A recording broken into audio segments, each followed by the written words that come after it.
change on a Stihl, what is this, 91R FS. Pretty simple.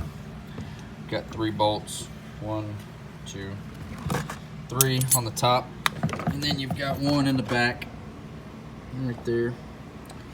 Take those out, slide your piece off, and then you're going to come down here, and what you're going to need is a, let's see what we got, 10mm. Fits on just perfect. Make sure not to cut up or jam up your blades. This would come off. You can see on this one we've got a broken spring, and this is what the new one looks like.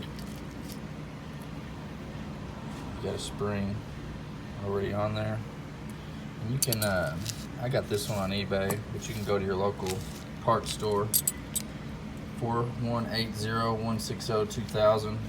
It's a clutch. You can also, where do I have them? Clutch springs. I've got them laying around here somewhere.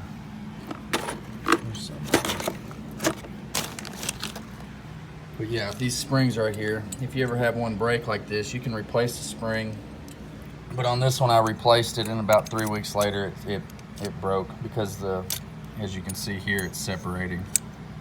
It's not really wanting to hold anymore.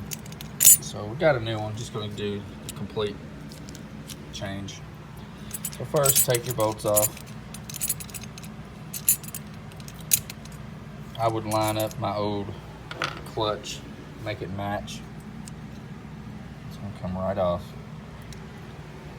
Here you can see the broken pieces.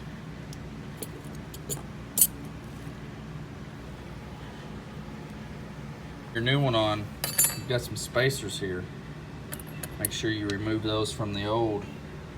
And you're going to have to insert those on an old plate, on the new plate. So these are the old plates here.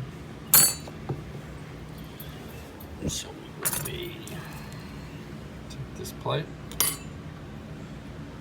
insert your washers. Spacers on our new plate. I'm going to take this old clutch, set it over here. Old broken spring. Now we've got the old or new back plate. I had to reuse the old washers. It didn't come with it in that. I figured it would come as a kit. But make sure you don't throw those away. You gotta have those. So those are firmly on there. Now we've got our clutch. Should slide right over top, as is. So now the back plate should look like that.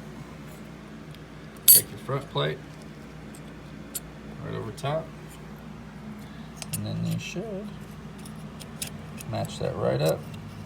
Take your bolts, screw that back on. We've got the new clutch installed with your 10mm. Just tighten that down. Tighten it down pretty good because you do not want that thing bouncing around. You want that tight. Now you're just going to reattach your end. Should be good to go.